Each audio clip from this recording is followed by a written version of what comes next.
Salut à tous, c'est Freestech. Durant ces derniers jours, on peut voir la pleine lune dans notre ciel. Alors aujourd'hui, je vais vous parler de quelque chose sur cette satellite naturelle.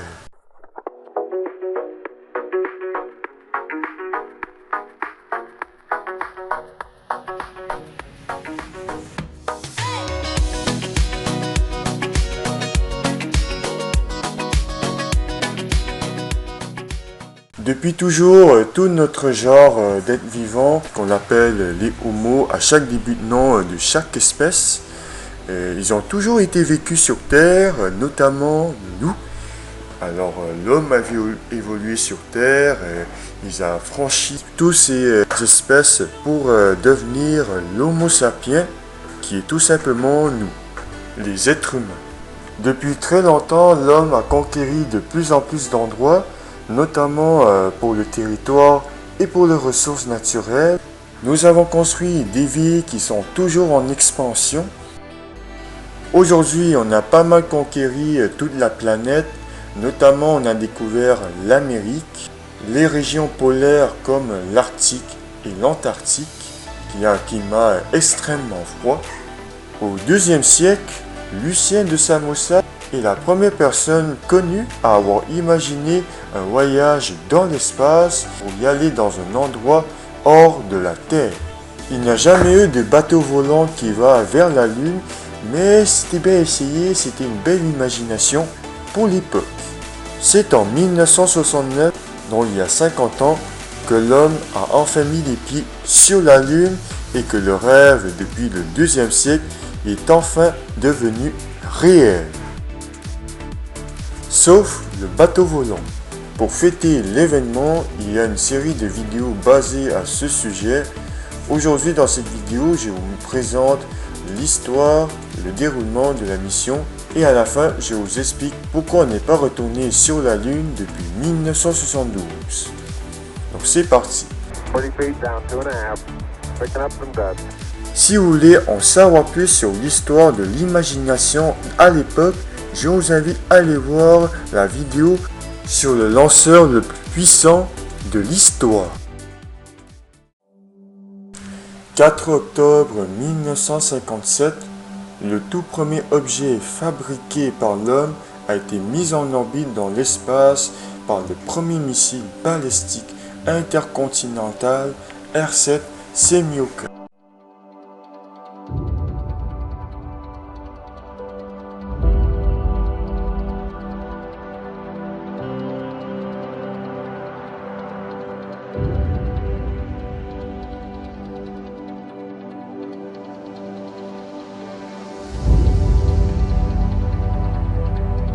C'est bien le tout premier satellite artificiel Sputnik 1.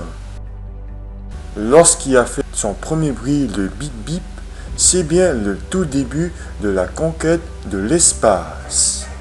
Près d'un mois plus tard, le tout premier être vivant est allé, la chienne Laika. Mais lorsqu'un étage de la fusée se détache, il y avait un incident, ce qui a brisé le système de régulation de température ambiante, alors la chienne meurt par la grosse chaleur. Durant les années 60, une nouvelle version de la fusée est réalisée pour emporter des personnes à bord. Donc c'est en 1961 que le tout premier être humain est allé, Yuri Gagarin. Tout ça a été réalisé par l'Union soviétique depuis le début de la guerre froide contre les États-Unis. Les soviétiques avançaient très bien, notamment qui ont été les premiers à faire ça. Ils ont été aussi les premiers à envoyer une sonde sur la Lune. Malgré que l'objet a été écrasé, c'était quand même un succès vu que c'était le tout premier objet artificiel à atteindre le satellite naturel. Malgré de nombreux retards chez les Américains, le président des États-Unis a annoncé quelque chose. And they may well ask, why climb the highest mountain? Why 35 years ago fly the Atlantic? Why does Rice play Texas? We choose to go to the moon. We choose to go to the moon.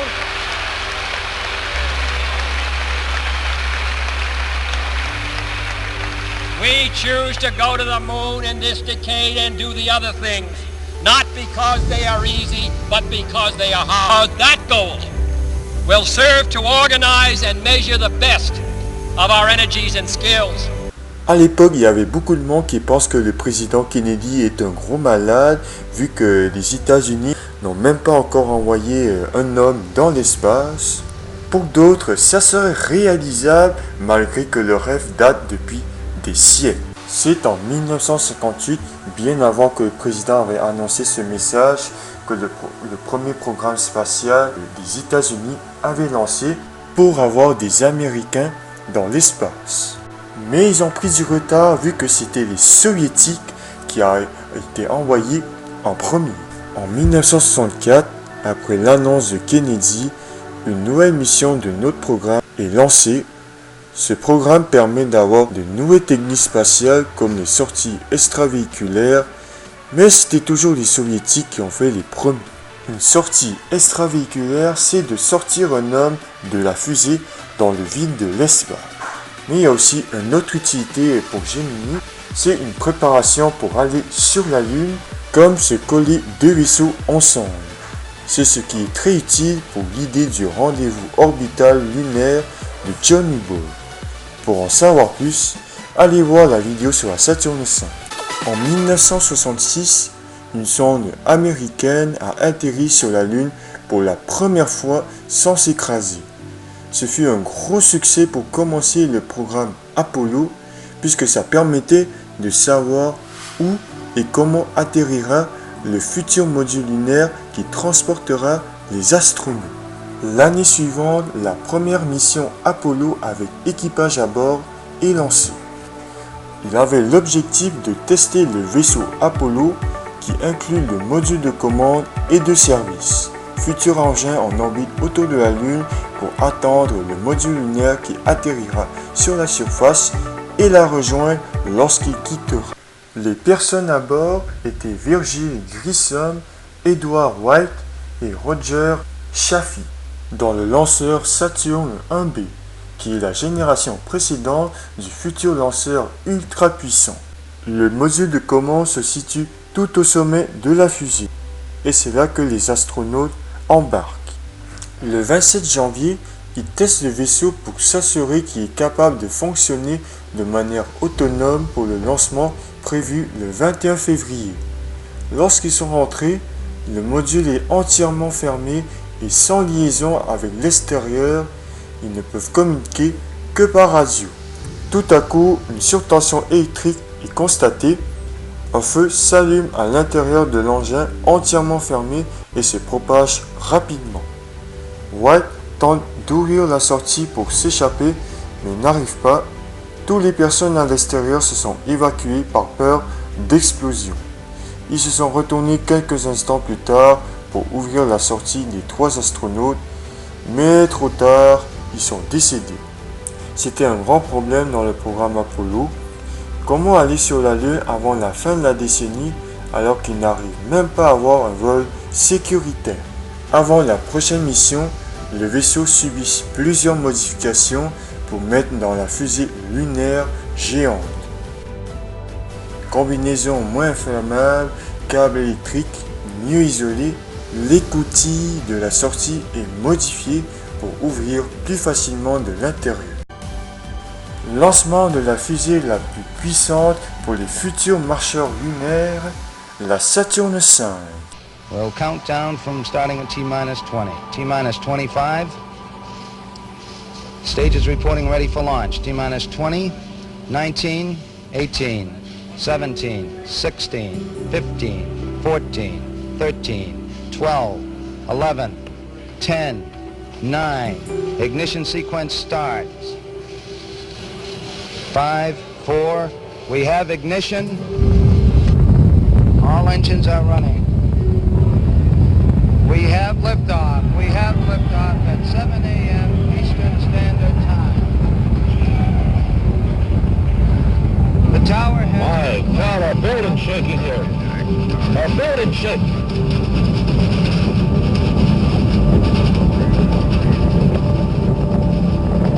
Oh, it's terrific. The building's shaking.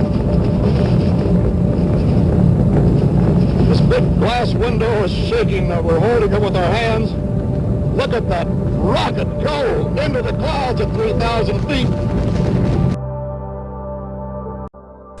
Près d'un an plus tard, la fusée Saturne V transporte des personnes pour la première fois et le vol aura lieu le 21 décembre. Chez William Anders, James Lowell et Frank Baumel à bord pour tester les modules en orbite lunaire, il y avait des fortes émotions lorsqu'il est rentré dans la fusée la plus puissante de l'histoire. Ça, ce n'est vraiment pas rien.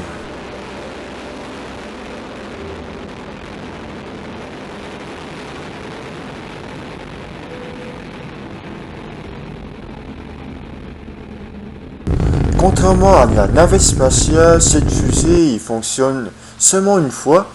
Alors, à chaque fois qu'ils vont de nouveau vers la Lune, il faudrait un nouveau lanceur. Donc, c'est toujours des Saturne V. Pour la première fois dans l'histoire de l'humanité, ils ont quitté l'orbite basse terrestre. C'est-à-dire que non seulement ils ont vu ses propres yeux la Terre comme ça, mais ils ont vu aussi comme ça. Donc la Terre entière devant ses propres yeux. Ça, ce n'est pas rien, puisque l'homme n'a jamais été allé aussi loin auparavant. Notez-vous bien que ce modèle de fusée est la plus puissante de l'histoire. Même ceux d'aujourd'hui n'arrivent pas à dépasser par sa charge utile et ainsi que sa grandeur, plus que 110 mètres de haut. Sa trajectoire serait similaire aux futures missions sur la surface de la Lune. Il reste en orbite autour de la Terre durant un instant jusqu'à temps qu'il propulse le vaisseau vers la Lune. Donc ça s'appelle l'injection translunaire. Proche de la Lune, ils font en orbite autour de la Lune et ils font le contraire, le retour sur Terre. En 1969, une surprise des Soviétiques, ils ont eux aussi fabriqué une fusée ultra puissante pour la Lune. Mais moins que la Saturne V en charge utile, il a une poussée plus importante au décollage avec ses 30 moteurs. C'est vraiment énorme, mais c'est juste que ça servait à rien et tous ces lancements ont connu des échecs. Il n'y avait aucun succès.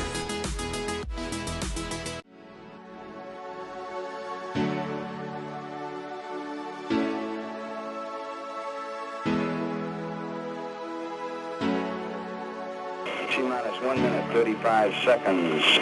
The third stage completely pressurized. T-minus 60 seconds. C'est le temps d'y aller sur la surface de la Lune pour la première fois de l'humanité. L'équipage qui vont y aller, c'est Neil Armstrong et Buzz Aldrin, et ainsi que lui qui reste en orbite lunaire, Michael Collins.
Les astronautes vont dans l'ascenseur qui est situé sur le pas de tir pour aller vers le module de commande situé tout au sommet de la fusée.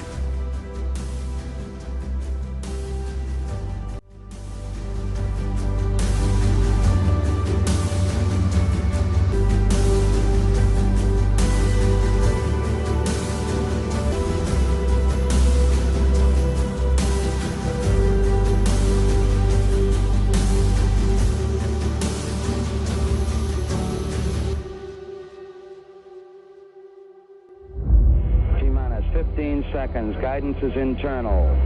12, 11, 10, 9. Ignition sequence starts. 6, 5, 4, 3, 2, 1, 0. All engine running. Liftoff. We have a liftoff. 32 minutes past the hour. Liftoff on Apollo 11. Tower clear.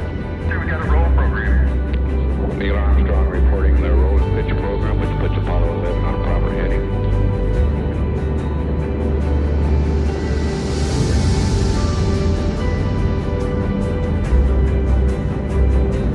Plus 30 seconds.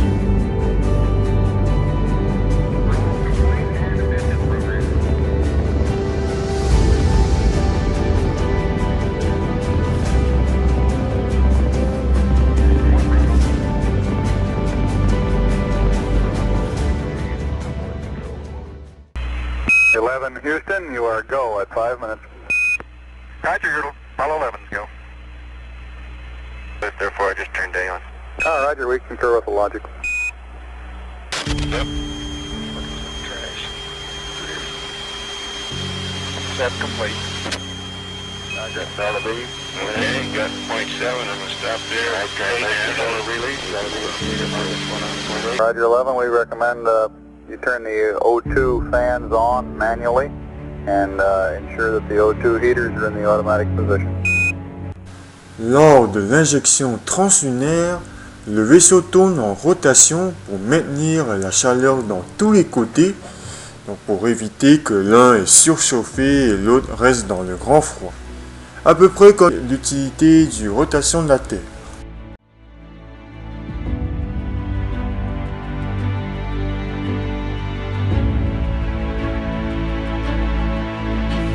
Après un trajet de 3 longs jours, ils sont enfin dans l'orbite lunaire.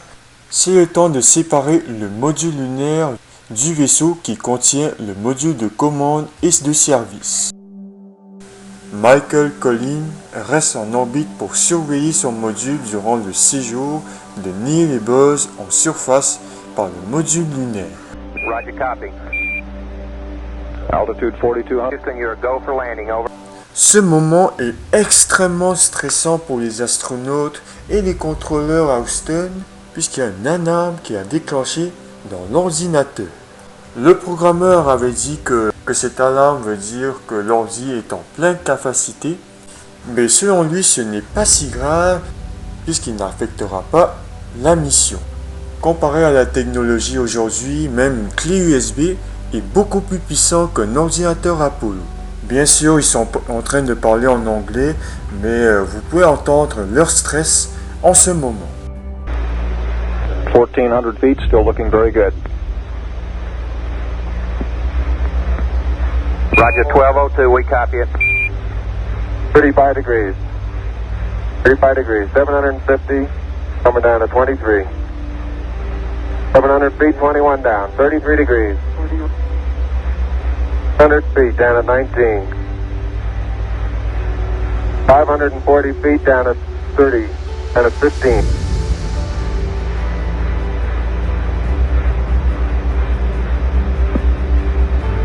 At 400 feet down at 9. Gate forward. 10 and 50 feet down at 4. 30, 60 seconds. Lights on. 6.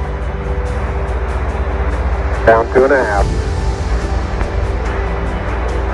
Forward. Forward. That's 40 feet down 2.5. Picking up some dust. 30 feet, 2.5 down. Straight shadow.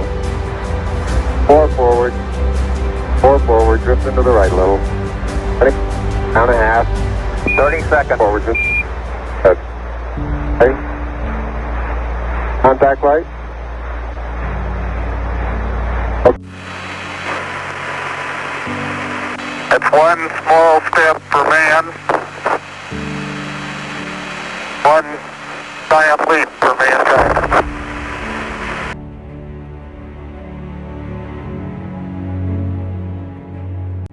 quelques minutes plus tard, Buzz Aldrin sort à son tour du module lunaire pour marcher sur la Lune. Beautiful view. You got something? Hey, give us some sight out here. A second for it. That's right, yeah. I'll just leave it. Alright, let it sit like that and walk around it.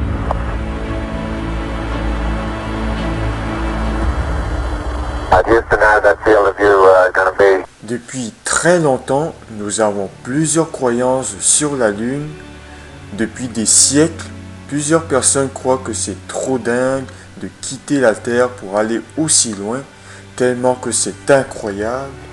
À l'époque, ces écrivains ont eu beaucoup de courage de penser au futur lointain, malgré qu'ils ont vécu beaucoup de préjugés. Il y a des ingénieurs qui ne sont pas très connus et ces idées se font très souvent rejeter. Pourtant, sans eux, les hommes sur la Lune ne se réaliseraient probablement pas.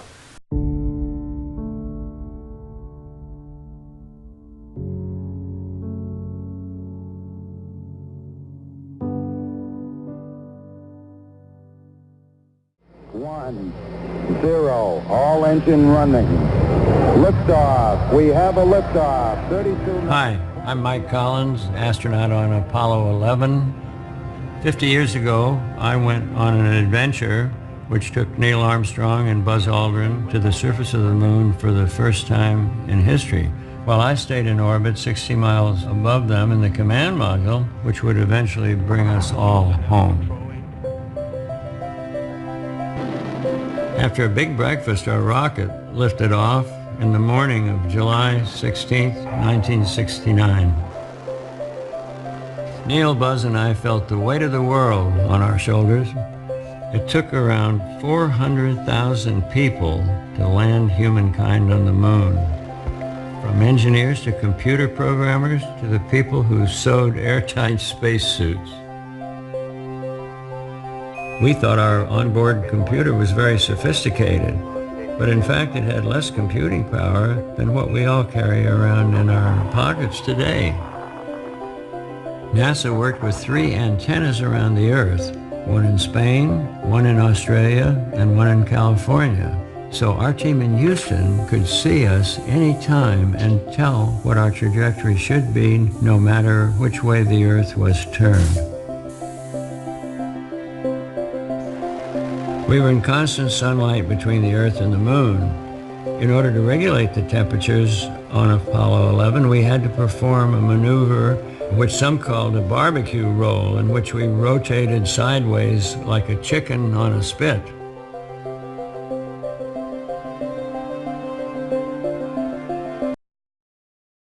Après avoir installé des instruments scientifiques comme le sismomètre qui sert à étudier les séismes, un réflecteur laser qui sert à étudier la distance entre la Terre et la Lune et qui est aussi encore utilisé aujourd'hui depuis les observatoires, planter le drapeau américain et une plaque commémorative, ça c'est plus un enjeu politique, mais ils ont fait.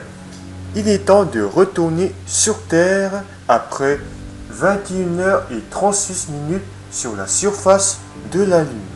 Comme vous l'avez vu juste avant, l'étage remonté du module lunaire se détache et il s'en va, donc le pied est resté abandonné sur la Lune. Il va rejoindre le CSM qui est le module lunaire et de commande ensemble qui est resté tout en orbite avec Michael Collins à bord. Il la rejoint et il se touche pour que les deux astronautes embarquent dans le CSM. Ensuite, il abandonne le module lunaire et il va retourner sur Terre comme ça. Lorsqu'il est retourné dans l'orbite terrestre, le module de service se détache, ils n'en ont plus besoin et le module de commande avec les personnes à bord va rentrer dans l'atmosphère et atterrira dans l'océan Pacifique.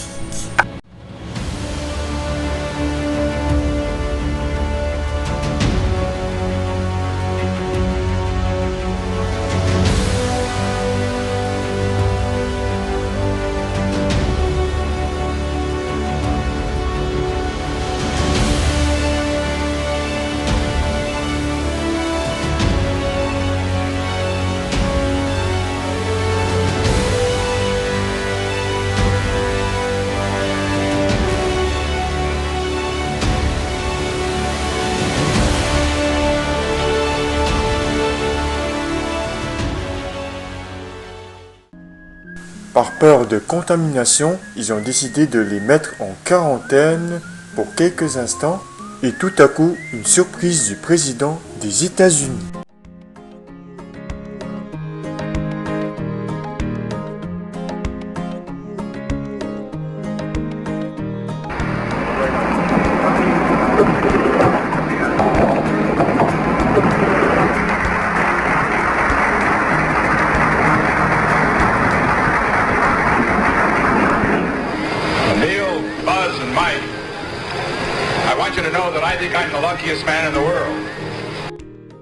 Suite à cette mission, 6 autres missions habitées sont réalisées malgré quelques problèmes.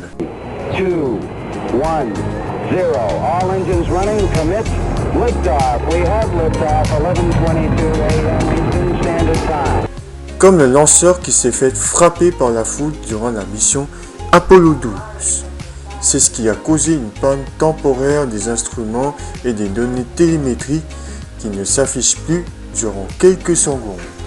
Finalement, la mission a été un succès, ce n'était qu'une panne mineure, ainsi que l'explosion du réservoir d'oxygène situé dans le module de service en pleine trajectoire.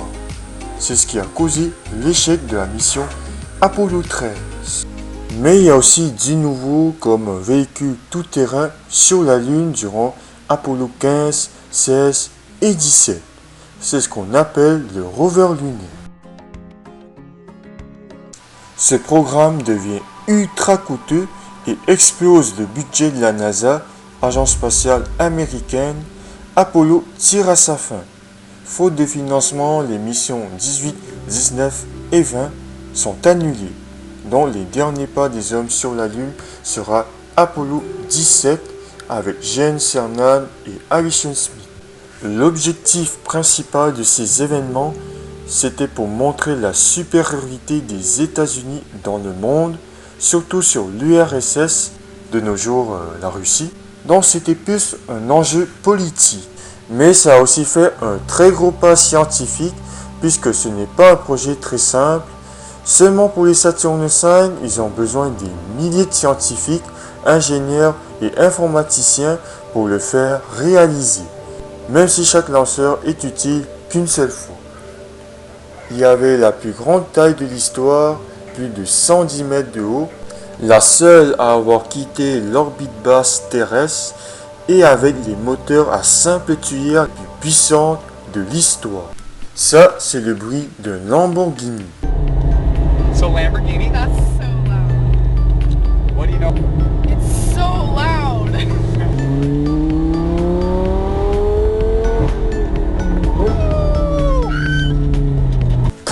C'est rien comparé au F1 de la Saturn V.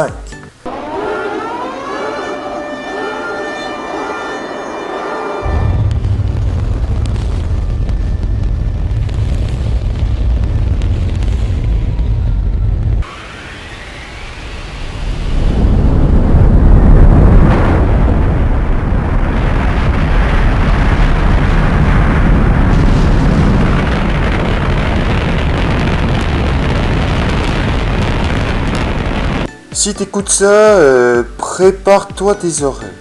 Seul le moteur RD-170 présent dans plusieurs lanceurs russes possède une poussée plus importante, mais il est réparti sur 4 tuyères. Le F1 est réparti dans un seul tuyère. Vu que la Saturn V possède 5 tuyères, alors c'est 5 moteurs F1. En tout, la poussée est beaucoup plus phénoménale que celle des Russes. Ressentir ces vibrations jusqu'à 80 km de loin, c'est vraiment pas rien. C'était tellement incroyable et coûteux que non seulement ils arrêtent les missions habitées sur la Lune, ils arrêtent aussi la production de ces énormes lanceurs. Alors son dernier vol était en 1973 en transportant une station spatiale entière en une seule fois. Même ceux d'aujourd'hui n'arrivent même pas à faire ça. Pour ne pas mélanger, on l'appelle aussi la Saturn INT 21. Pourquoi le dessus est différent? Si vous voulez en savoir, regardez la vidéo sur la Saturn V. À partir de là, ils réutilisent les petits lanceurs et produiront des petits aussi, comme la navette spatiale. C'était excitant de voir un lanceur réutilisable, contrairement au Saturn, mais manque de fiabilité, explosion de Challenger et Columbia, il n'a plus de lanceur américain habité depuis 2011. Depuis 1972, aucun humain n'est allé toucher la Lune.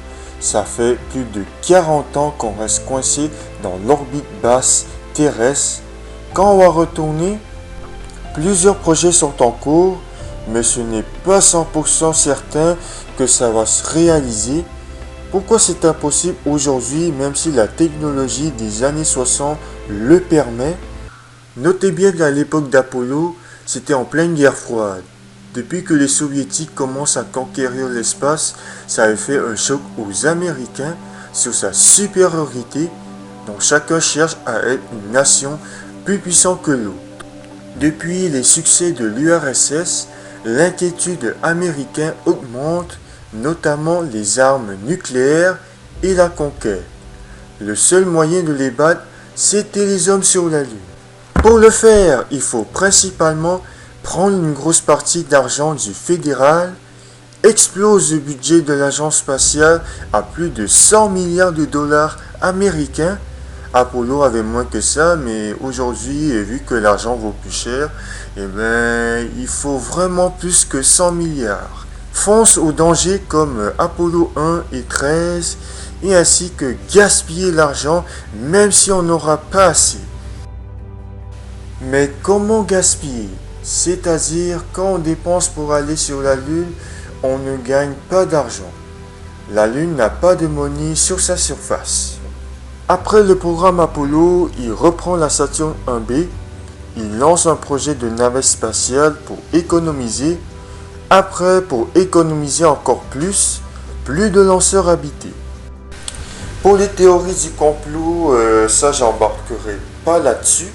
Vu que tout ce que je vous ai montré et tout ce que je vous ai présenté, c'est des preuves que le programme Apollo est réel et il y avait réellement des hommes qui ont marché sur la Lune. Alors, c'est ça. Les complotistes, c'est vrai, les complotistes, ils posent beaucoup de questions, mais c'est juste qu'ils ne reçoivent pas de réponse. Même s'il y a des réponses, ils n'ont pas de preuves. Si vous posez la question, il faut que vous trouviez la réponse.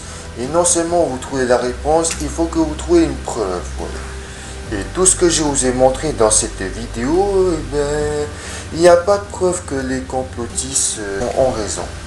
Donc c'est ça.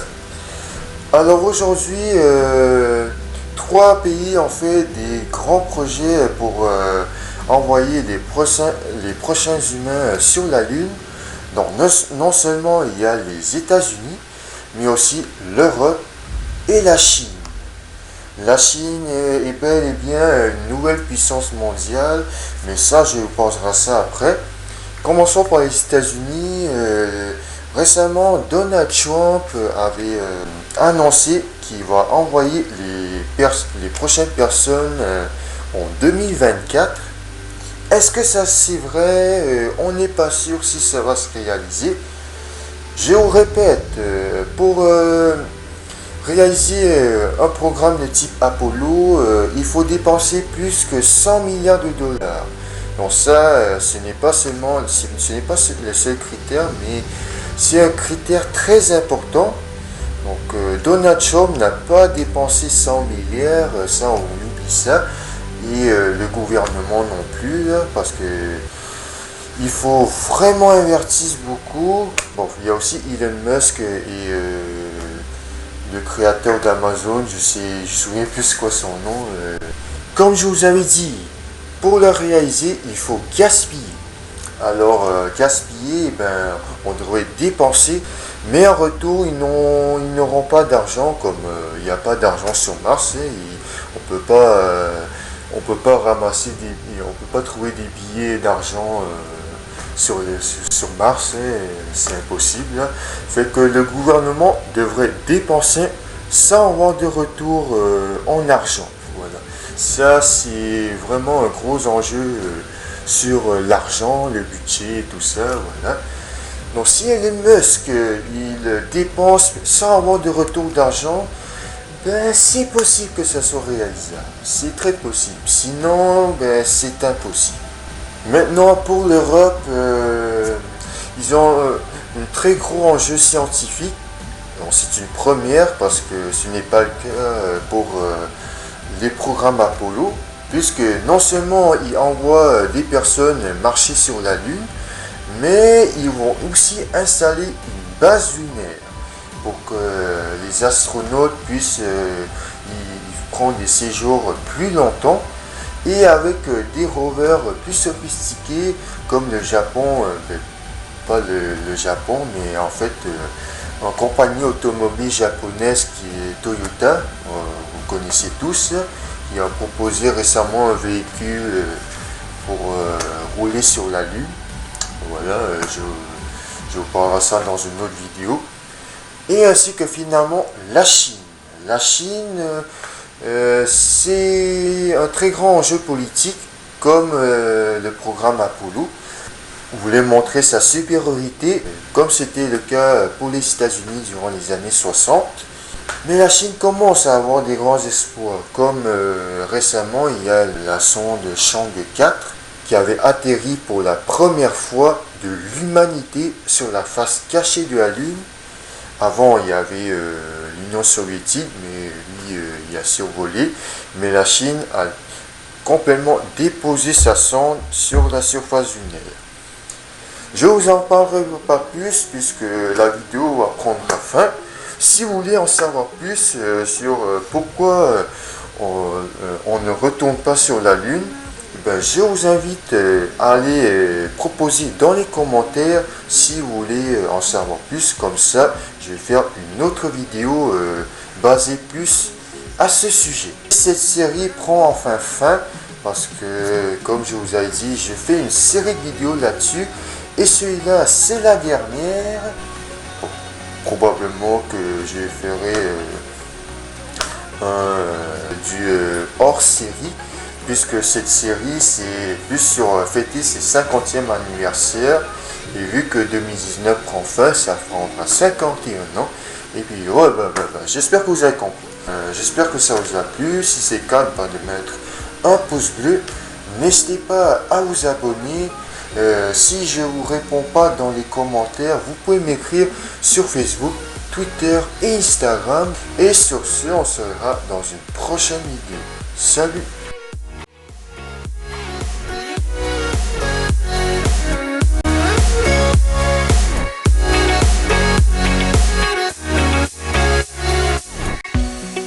Living on a dream, right where I should be. Nothing could be better here and now. And even when it ends, another life begins. 'Cause I was just a man.